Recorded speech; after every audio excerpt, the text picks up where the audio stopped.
Yay! So we went and saw The Gentleman, which is a film directed by Guy Ritchie, starring a slew of people, including Matthew McConaughey, Hugh Grant, Colin Farrell, Henry Golding. I could go on. Actually, I can't, because that's all the names I can remember. I never even knew the name Henry Golding until I read it, and you even, I guess, know who that is.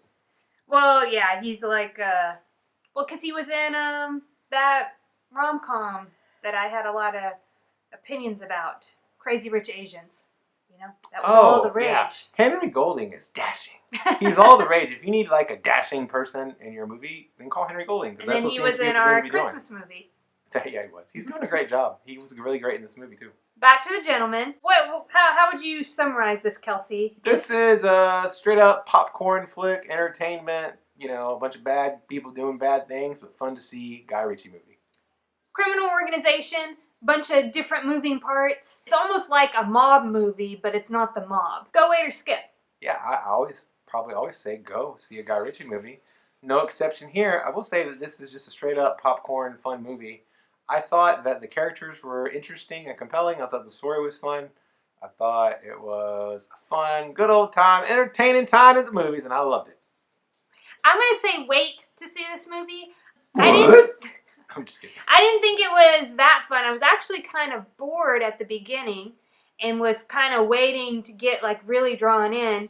And then on top of that, like everybody in the movie is involved in illegal activities, bribery, murdering. Like, I don't know. I was like, okay. You know, and like, yeah, so I'm just going to give you a wait on this. I don't think there was anything about the movie that's like, oh, you need to see it at the theater too. I think you can just wait and see this on your own time later on. Spoilers! Hello, spoilers am I? That's Kelsey's British accent. What do you think? It's British or anything in the UK. I don't have any knowledge of the place or even consider that a good accent. But that's what I got for you. I was kind of bored because here's how the movie unfolds. It's through the telling of a story. So it kind of reminded me of a like whodunit in that way. So you have like Hugh Grant plays this reporter who is gonna turn in his information to this to Matthew McConaughey's like criminal organization so that it's a bribe, right? Like, I won't report this if you pay me a bunch of money. But to get them to see why they need to pay him, he had to tell them this whole long story. And so us as the audience, we get taken along for this story. So it was a lot of like taking us to like the scene and then back to Hugh Grant while he's telling it. And I was just like, oh, like, I guess I kind of hate that. So you remember Knives Out, which I enjoyed. Did you? Yeah, I think it's a lot better than this movie. But maybe I don't like that kind of thing. Yeah. Like how you inch along and you find, like, I think I just don't like that. It was an interesting storytelling device to have the two characters talking about the events and kind of relating it. And it happens, sometimes that movie does that, and it happens at the beginning and the end, but this happens throughout the movie. And at first, it was a little bit jarring for me, but as it unfolded, I liked it. And I thought that the characters, while they were all involved in things that were illegal or shady or whatever, all the characters pretty much were likable in their own way. All the main characters that you spent the most time with. And so I just really liked the experience. I think that it was just a fun movie. It reminded me of old Quentin Tarantino flicks or something, you know, that are just fun times at the movie and maybe, you know, aren't trying to say anything socially or trying to teach you this life lesson or whatever. There was no like it was just fun agendas or life lessons. Guy Ritchie movies are almost always like that. I don't know all his movies. Like, I'm not like some super fan, but I know that lately I've been like, oh, it's a Guy Ritchie movie. I want to see that. And I remember he did The Man Called Uncle, was a really good movie. He's the one that did the Aladdin movie, which I included in my top 5 movies. And I think that he does really good work. I agree that all the characters in this movie were really good. They were interesting. They were, well, just really interesting and unique. I think my favorite character would probably be Colin Farrell's character he was the movie. best. He was really great. I really loved... That's because we love boxing, though. Matthew McConaughey, in the movie, his character's name is Mickey or Michael, and his wife, Roz. I really liked her because she was the primary, like, female in the movie, and I liked her female character. It wasn't, she was strong, she was independent, but she loved her husband. I mean, the only thing that would have made it better for me is if she was somehow, like, also a mother or pregnant in the movie. Or like a ninja. And, like, you know, but she, yeah, I just felt like she wasn't overly sexualized. She was cool. She wasn't, she like... was tough. But not, sometimes they, like, make a woman into a man. And she wasn't that, and she wasn't over-sexualized. Like, I thought, like, she was, it was a good feminine character. Perfectly done! So, I did, like, enjoy all of that stuff, but yeah, it was, like, a lot of criminals doing criminal things. And so it's hard for me just to, like, get, like, all behind that. Like, once it was over, I was like, okay.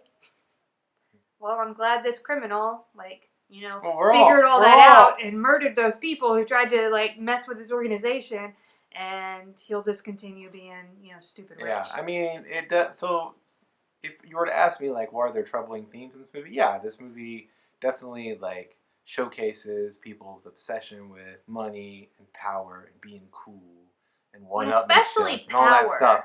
But, you know? like, I think that people make movies around those things because they entertain people, and I was definitely entertained by it. Yeah, I thought, like, I told Kelsey after the movie that I thought it was very much what was central to the movie was, like, a male, like, dominated ego, because the entire movie was, like, a one-upmanship type deal. Like, oh, I, like, gave you this information, and then, like, the other guy would be like, oh, well, you didn't know this. And then the other guy was like, well, you didn't know this was happening. And it was just like back and forth until we got to the very end and Matthew McConaughey had the final, like, you know, he was the one at the top of the hill. And that seems to me very, like, ego-driven. And Which is fun. I guess. I don't know. Same thing that happened in The Lion King. What? Is it? But what you didn't know, Rachel, is this. Yeah, but, I don't really know what else to say. They did, like, make, since they're all bad guys, they made Matthew McConaughey's character very likable. So if you wanted to, because in a movie with all bad guys, you gotta, something, like, the audience has to, like, get on board. They have to be okay with it to kind of, like, overlook your personal, like, ethics and morals and be on board with this guy. And Matthew McConaughey, like, he had this thing about him where, like, he didn't really, like, care about money. His wife was super important to him. She was, like, the highest, like, thing in his life, it seemed. And, like, he did things with a certain amount of, like, logic. And so you're like, oh, I could get behind that. You know what I mean? Colin Farrell's character was kind of similar. Like, you're like, oh, I like that guy. Like, sometimes he stands up for the right thing. You know what I mean? So it's like, these were just, like, normal people then. They are. What else? Well, I just think, you know, what you didn't know, Rachel, was that Colin Farrell wasn't even in the movie. What? Yeah, that was what's-his-face that played Abraham Lincoln? Daniel Day-Lewis. Daniel Day-Lewis. He was playing Colin Farrell in a different movie, an upcoming movie, and so he just lived as Colin Farrell, so he ended up in this movie as Colin Farrell, and you don't even know. That's method acting at its highest level. Highest level. Well, thank you for watching Rachelsey at the movies. I couldn't even have a transition for that. Thanks for watching Rachelsey at the movies, and please make sure to like, comment, and subscribe. Please subscribe to our channel because it helps the channel grow. And it makes it, like, did you know it's I'll easier sit up a little higher when you do, look. for us to do this show when they're subscribers? Like, and when it grows, like, it really, like, yeah, it makes us, like, want to do the show. I just didn't know if you knew that. That doesn't affect me at all, actually. You would just do it to 0 viewers? I didn't even know you put this on the internet. Okay, this is all lies.